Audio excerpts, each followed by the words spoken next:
അസ്സലാമു അലൈക്കും. നമുക്കിന്ന് നല്ലൊരു അടിപൊളിയായിട്ടുള്ള ഇഞ്ചിപ്പുളി ഉണ്ടാക്കാം. പെട്ടെന്നാണ് ഈ ഇഞ്ചിപ്പുളി ഉണ്ടാക്കാൻ. പിന്നെ അതേപോലെ നമ്മളെ സദ്യയിൽക്കൊക്കെ നല്ല ബെസ്റ്റാണ് ഈ ഇഞ്ചിപ്പുളി. ഉണ്ടാക്കിയാൽ കുറേ ദിവസങ്ങളോളം ഇരിക്കും. അതിനായിട്ട് ഞാനിപ്പോൾ ഇഞ്ചി എടുത്തിട്ടുണ്ട്. ഇഞ്ചി ഒരു കപ്പോളം ഇഞ്ചി. ഒരു വലിയ 2 ഇഞ്ചിയാണ് എടുത്തിട്ടുള്ളത്, നല്ല വലിയ വലിപ്പമുള്ളത്. ഒരു 8 ചെറിയുള്ളി അരിഞ്ഞതും, പച്ചമുളക് നിങ്ങളെ ആവശ്യത്തിന്, കറിവേപ്പിലയും അങ്ങനെ എടുത്തിട്ടുണ്ട്. നന്നായിട്ട് ചെറുതാക്കി അരിഞ്ഞ് വെക്കണം. ഇനി നമുക്ക് ഇതിലേക്ക് പുളിവെള്ളമാണ് വേണ്ടത്. എൻ്റെ അടുത്തിപ്പോൾ നല്ല നാടൻ പുളിയാണുള്ളത്. അതൊരു 2 കപ്പ് ചൂടുവെള്ളത്തിൽ നന്നായിട്ടൊന്ന് നിരടിയിട്ട് ഇതുപോലെ ഒന്ന് അരിച്ചെടുക്കണം. പുളി ഒരു നെല്ലിക്കനേക്കാൾ കുറച്ചും കൂടി ഒരു വലിപ്പത്തിൽ പുളി എടുത്താൽ മതി. അതൊന്ന് മാറ്റിയേക്കാം.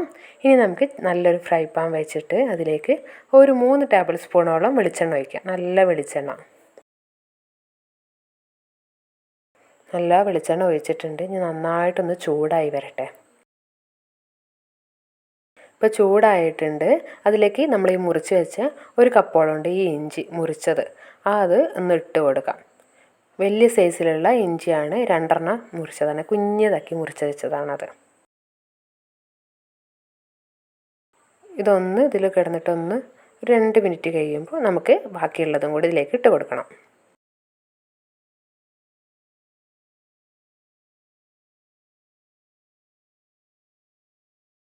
കരിഞ്ഞൊന്നും പോവരുത്, ഒരു മീഡിയം ഫ്ലെയിമിൽ ഇട്ട് മൂപ്പിച്ചെടുക്കാനുള്ളതാണ്.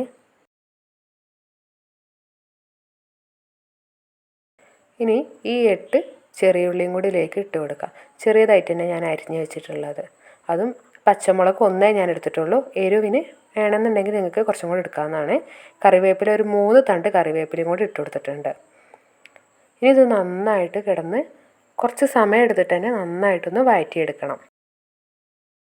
ഒരു നല്ലൊരു ഗോൾഡൻ ബ്രൗൺ ആകുന്ന തരത്തിൽ നന്നായിട്ടൊന്ന് വഴറ്റിയെടുക്കണം. അത് പക്ഷേ കരിഞ്ഞു പോവാതെ ശ്രദ്ധിക്കണം. മീഡിയം ഫ്ലെയിമിൽ ഇട്ടാൽ മതി. ഇനി അതിലേക്ക് ഒരു 3/4 സ്പൂണോളം ഉപ്പും കൂടി ചേർത്ത് കൊടുക്കാം. ഉപ്പ് ആവശ്യത്തിന് ചേർത്താൽ മതി. ഇനി കുറവുണ്ടെന്നുണ്ടെങ്കിൽ നമുക്ക് പുളിയിലും കൂടി ഉള്ളതല്ലേ, അതുകൊണ്ട്. അപ്പോൾ നന്നായിട്ട് മൂത്തിട്ടുണ്ട്. അതിലേക്കൊരു 3/4 സ്പൂണോളം മഞ്ഞൾപ്പൊടി. ഫ്ലെയിം ഓഫ് ആക്കിയിട്ടുണ്ട് കേട്ടോ ഞാൻ. ഒരു 3/4 സ്പൂണ് മുളകും പൊടിയാണ്, വലിയ എരിവൊന്നും ഇല്ലാത്ത മുളകും പൊടിയാണ്, ഒരു 3/4 സ്പൂണോളം. ലോ ഫ്ലെയിമിൽ ഇടുകയാണെന്നുണ്ടെങ്കിൽ കുഴപ്പമില്ല. ഞാൻ ഇപ്പോൾ ഫ്ലെയിം ഓഫ് ആക്കിയിട്ടുണ്ട്. ഇപ്പം ഞാൻ ഇട്ടിക്കണത് കായാണ്, കായത്തിൻ്റെ കഷ്ണമാണ് ഇട്ടിക്കണത്. കായപ്പൊടി ഉണ്ടെന്നുണ്ടെങ്കിൽ ഒരു 1/2 സ്പൂണോളം കായപ്പൊടി ചേർത്താൽ മതി. ഞാനിപ്പോൾ കായപ്പൊടി ഇല്ലാത്തതുകൊണ്ട് കായത്തിൻ്റെ കഷ്ണമാണ് ഇട്ടിട്ടുള്ളത്, ചെറിയൊരു പീസാണ് ഇട്ടിട്ടുള്ളത്. ഫ്ലെയിം ഒന്ന് ഓൺ ആക്കിയിട്ടുണ്ട്. ഇനി അതിലേക്ക് ഈ ഒരു പുളിവെള്ളം നമുക്ക് ഒഴിച്ചു കൊടുക്കാം. 1 കപ്പോളം ഉണ്ട് ആ പുളിവെള്ളം. ഒരു വലിയൊരു കപ്പിന് 1 കപ്പോളം ഉണ്ട്. നന്നായിട്ടൊന്ന് ഇളക്കി മിക്സ് ആക്കുന്നുണ്ട്.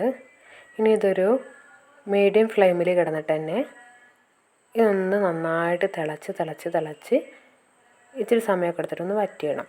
ഇപ്പോൾ ഞാൻ ടേസ്റ്റ് നോക്കിയപ്പോൾ ഉപ്പ് ലേശം കുറവുണ്ട്, അതുകൊണ്ട് ഒരു 1/2 സ്പൂൺ ഉപ്പും കൂടി ഇട്ടിട്ടുണ്ട്. നന്നായിട്ട് തിളക്കുന്നുണ്ട്. ഇത് നന്നായിട്ടൊന്ന് വറ്റി വരട്ടെ. അത് നന്നായിട്ട് വറ്റിയിട്ടുണ്ട്. നമ്മുടെ പുളിയിഞ്ചി റെഡി ആയിട്ടുണ്ട്. ചിലർ ഇഞ്ചിപ്പുളിയെന്നും പുളിയിഞ്ചി എന്നൊക്കെ പറയും. നല്ല ടേസ്റ്റാണ്. എല്ലാവരും ഉണ്ടാക്കി നോക്കണം. നമുക്ക് എളുപ്പം ഉണ്ടാക്കാൻ പറ്റുന്ന ഈ പുളിയിഞ്ചി റെഡി ആയിട്ടുണ്ട്. ഇതിപ്പോൾ നമുക്ക് സദ്യയിൽ നല്ലൊരു അടിപൊളി ഐറ്റം കൂടിയാണിത്. ഇത് നമുക്ക് എത്ര ദിവസം വേണമെങ്കിലും നമുക്ക് എടുത്ത് വെക്കാം. അച്ചാറൊക്കെ പോലെ തന്നെ നല്ലൊരു എയർ കിടക്കാത്തൊരു ടിന്നിനകത്ത് എടുത്ത് വെച്ചാൽ മതി. നന്നായിട്ടൊന്ന് മൂടി വെക്കണം. പിന്നെ വെള്ളമൊന്നും ഉണ്ടാവരുത് ആ ടിന്നിനകത്ത്. സ്പൂണൊക്കെ വെള്ളം ഇല്ലാതെ സ്പൂണൊക്കെ നല്ലോണം തുടച്ചിട്ട് വേണം അതിൽ നിന്ന് എടുത്താൽ മതി. അപ്പോൾ നല്ല ക്ലിയർ ആയിട്ട് തന്നെ ഒരുപാട് ദിവസങ്ങളിലോളം വെക്കാം. അപ്പോൾ ഇഞ്ചിപ്പുളി എല്ലാവരും ഉണ്ടാക്കി നോക്കാം. എല്ലാവർക്കും എൻ്റെ ഓണാശംസകൾ. വീട്ടിൽ ചെറിയൊരു ഓണസദ്യ ഉണ്ടാക്കി. ലോക്ക്ഡൗണൊക്കെ അല്ലേ, എല്ലാവരും വീട്ടിൽ തന്നെ അല്ലേ. ചെറിയൊരു പായസം, അതുപോലെ നല്ല ടേസ്റ്റുള്ളൊരു പെട്ടെന്ന് ഉണ്ടാക്കാൻ പറ്റുന്ന രസം, എല്ലാവർക്കും ഇഷ്ടപ്പെടുന്ന തരത്തിലുള്ള ഒരു രസമാണ്, കുട്ടികൾക്കൊക്കെ കൊടുക്കാൻ പറ്റിയ.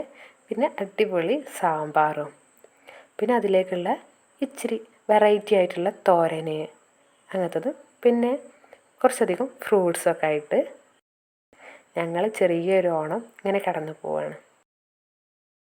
എല്ലാവർക്കും ഓണം ഇപ്രാവശ്യത്തത് ഇനി വരാനുള്ളതൊക്കെ നന്നായിരിക്കട്ടെ എന്ന് പ്രാർത്ഥിക്കുന്നു. ഞങ്ങൾ ഇനി സദ്യ എങ്ങനെ നോക്കാം. പപ്പടം വെച്ചു, അവിയൽ, ചെറിയൊരു ഉപ്പേരി, പിന്നെ വെണ്ടക്കയുടെ ഒരു അച്ചാർ, പിന്നെ എൻ്റെ ഫേവറേറ്റാണ് ഉപ്പിലിട്ട മാങ്ങ, പിന്നെ നമ്മൾ പുളിയിഞ്ചി, ഇഞ്ചിപ്പുളിയൊക്കെ. ഇത് കാളന്, പിന്നെ അത് മാങ്ങ അച്ചാർ, നല്ല ഉപ്പിലിട്ട 2 കാന്താരികളാണത്. നല്ല ടേസ്റ്റുള്ള രസം. പിന്നെ നല്ല അടിപൊളി സേമിയ വിത്ത് സാവുനരി പായസം,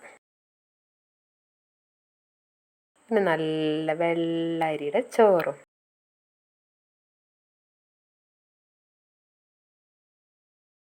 പിന്നെ നമ്മളെ സാമ്പാറും നല്ല അടിപൊളിയാണ്.